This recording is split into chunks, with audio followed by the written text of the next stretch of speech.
你動嘴就我動腿。16年嘅房產人咧，用雙腳去丈量每一個樓盤，通過我哋嘅鏡頭咧，還原一個項目最真實嘅一面。咁咧，粉絲朋友咧就要求咧，我做一期我哋嘅湖心路恆怡江山匯嘅呢個樓盤嘅一個深度測評。嗱，睇下呢一個我哋成個珠海最適合吹水嘅呢一個樓盤。點解話佢適合吹水？陣間我話你知。嗱，首先同大家講下江山匯花園呢一個屋苑咧，最大嘅缺點係咩咧？就係佢呢個項目所在嘅呢一個地方，位於我哋嘅湖心路嘅中末端嘅。咁湖心路包括成個一個湖心新城咧，其實都係以我哋嘉禾城廣場同埋湖心新城嗰邊咧，目前嚟講係比較最人氣嘅。咁呢周邊包括呢一個盤啊嘛，同埋隔離嘅我哋嘅時代都會大盤啦。咁佢其實相對嚟講咧，樓盤係冇咁集中嘅，係只有人口先可以支撐起其他啲商業啊、醫療啊各方面嗰啲配套嘅。咁所以第一個區位上嚟講咧，呢個位置其實你話真係十分靚仔，唔會中等嘅一個位置。咁第二個缺點咧，就係佢目前嘅周邊一啲便民嘅一個配套商業咧，佢嘅底商場咧係未有開嘅。所以咧就係導致一種情況，你可能真係上馬坡涌或者頭暈山慶想買啲藥呢一邊嘅一個配套係比較差，而且隔離咧就係我哋一個村屋嚟嘅民房嚟嘅，整體上嘅外部嘅環境稍為係欠缺少少。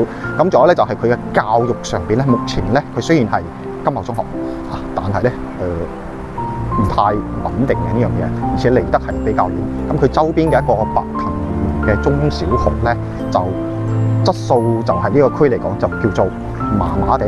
呢個咧就佢而家幾個缺點啦。咁另外就係嗰個價錢現階段咧12300嘅一個價錢你覺得點樣？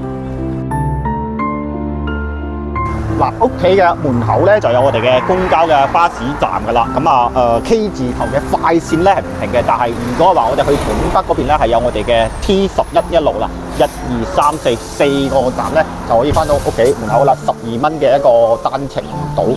仲有一個到橫琴咧有個 T86路。咁若果話我哋自己揸車去到我哋嘅橫琴同埋我哋嘅拱北關口咧，就33分鐘左右嘅用時嘅一個時間。咁喺呢一度出發，如果係話去到我哋嘅機場咧，個金灣國際機場咧就30分鐘左右嘅呢個時間可以到達到。交通上嚟講咧，其實都係良好啦，喺呢度呢個位置嘅話。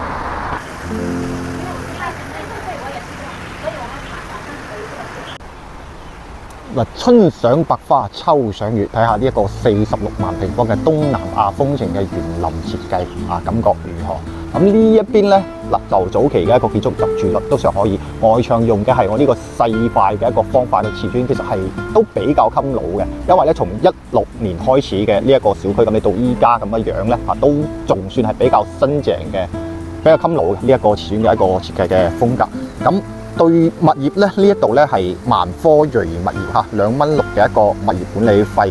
咁依家考驗一個物業管理公司最嚴謹嘅咧，最重要嘅咧，反而唔係話佢維生，因為整體上嚟講維生其實都唔會話搞得太差㗎嚇。反而咧係一啲工區包括埋我哋嘅電單車嘅一個管理，確實咧喺斗門呢個地方咧有台電雞咧係會比較方便嘅。咁頭先喺小區嘅出邊咧，亦都係見到有佢嘅電單車充電嘅一個地方，但係小區嘅樓下咧亦都係單車停放得其實都係幾整齊嚇，唔會話好雜亂嗰隻感覺，但係亦都係有部分嘅電單車。咁呢邊係我哋垃圾桶嘅呢一個位置，1樓嘅一個大堂，有部分嘅一個電單車，但整體上嘅停放咧冇亂咁嚟都還 OK 嘅。呢一邊就我哋14棟啦，已經入住咗嘅。咁1樓嘅一個大堂嘅位置，大家過嚟睇下啲隱藏死角，睇下佢運營做得功夫到唔到位。咁呢啲地方咧，衞生出邊嘅搞得還踩閃，但係咧落邊嘅呢啲一啲地方咧，就細節嘅地方就做得稍微差少少。其實我都喺度諗，係咪我自己眼光太過苛刻咧？咁呢邊公區咧亦都係擺放咗我哋嘅乒乓球台喺呢個地方啦。咁你睇呢啲咁嘅地方咧，其實真係未必係物業嘅問題，咁有可能係我哋業主自身嘅一個住戶嘅一個質素嘅一個問題啦。咁呢一邊有少少嘅一啲垃圾，其實係就真係見仁見智呢樣嘢。46萬平方，佢呢個社區其實都算大型㗎啦。咁園林景觀係採用咗呢個東南亞風情嘅園林設計啦，芳草萋萋，我哋嘅灌木鮮花到我哋嘅一個喬木，呢個應該係人面子果吧？佢仲喺度講咧係有用咗種咗冬青同埋我哋嘅棕櫚樹啦，同埋嗰個黑刺一啲名貴嘅一個品種嘅。咁小區嘅園林綠化，其實不得不說咧，我個人咧係好中意嘅。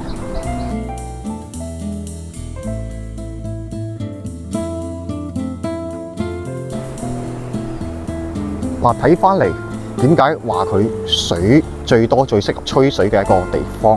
就係因為佢咧係中心係帶咗1萬平方嘅活水湖嘅。咁好多時候咧我哋可能只可以遠咁望河景，咁但係咧真係小區入邊有一個咁大嘅一個湖咧，呢個質素咧其實都仲係比較少嘅項目可以做到嘅。而且咧佢呢一度咧係活水嘅湖嚟嘅嚇，所以咧雖然交樓交咗咁多年，你可以企喺呢個地方咧，你完全係感受唔到有異味嘅。而且下邊都搞得幾乾淨嘅嚟冇咩淤泥同埋垃圾喺呢下邊嘅，所以咧佢最大嘅亮點同埋最大嘅賣點就係呢一個1萬平方嘅活水湖啦。適唔適合吹水？呢一次包租婆，你就算冇水嚟我都唔使擔心。此情此景，忍不住吟詩一首。一睇水好多，二睇水真多，係咪好詩呢？嗱，點解佢有咁多嘅水呢？其實因為呢啲業主咧成殼嘅眼淚之前咧16年排隊搶18900買嘅單位，依家一手新樓先賣12300，你話佢哋嘅眼淚多唔多啊？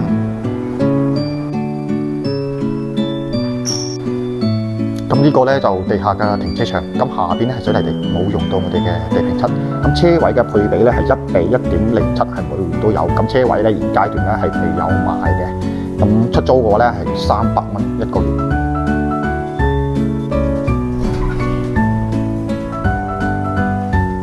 兩梯4房嘅呢一個戶型設計，呢一個咧就110平方嘅3+1房。入門咧呢度係一個入戶花園，哇！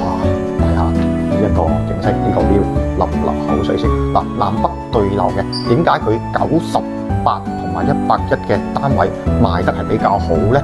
就因為呢一個戶型係南北對流，而且係雙湖景、雙園景嘅呢個單位，所以咧佢反而佢82同埋89嘅單位咧賣得係冇呢一邊咁好嘅。睇下呢一個110嘅單位先。嗱，出邊後邊睇嘅就中心湖。咁呢邊前面咧係睇下邊嘅一個細嘅湖仔，其實比較安靜嘅，因為呢個入邊離我哋嘅湖心路主幹道係有一段距離嘅嚇，咁都係精裝交付噶啦。現階段咧，我哋嘅8棟2單元同埋我哋嘅22座咧，其實就已經係賣得差唔多啦。如果係話82同埋89個單位咧，仲有選擇嘅。咁接落嚟咧係準備加推21座，所以如果係話需要98同埋110單位嘅朋友咧，可以等接落嚟嘅。咁佢呢一個戶型上嚟講咧，就早期一個戶型設計啦，實用性㗎嘛，應該係8.5成到9成呢個區間，冇依家新出嘅一個戶型咁實用嘅。嗱，各位老細，樓咧我就已經幫你睇完啦。你屋企呢個環境，你覺得如何？咁缺點咧亦都同大家講咗啦，就周邊嘅一個配套，目前嚟講係欠缺嘅。咁去到7分鐘，去到我哋嘅嘉和城廣場，去到我哋嘅嗰個萬達廣場咧11分鐘左緊，去到金灣嘅商都咧都要15-16分鐘到先可以到到。咁小區自身嘅一個商業係欠缺，再加上去到我哋嘅山姆嘅會員店咧就24分鐘左右嘅一個車程，呢個係佢商業嘅一個情況。咁缺點咧就同大家頭先亦都提咗下，交易資源上嚟講咧唔太穩定咁就呢兩個情況嘅啫。咁最大嘅亮點就係呢個新學嘅呢個湖景包括咧園林咧整得都 OK 嘅，成個小區俾人嘅感覺確實係度假型、舒適型嘅。所以其實呢一個區咧會更加咁偏向一啲度假同埋我哋北方內地過嚟養老度假嘅朋友，乃至於咧我哋嘅港澳翻嚟呢一邊以後退休養老嘅一個地方會比較適合嘅。現階段嘅價錢咧就12000到13000呢個區間。好啦，視頻咧已經睇完啦。如果你覺得呢度適合你嘅咧，憑我呢張老臉好大，我都幫你磨佢幾皮嘢落嚟。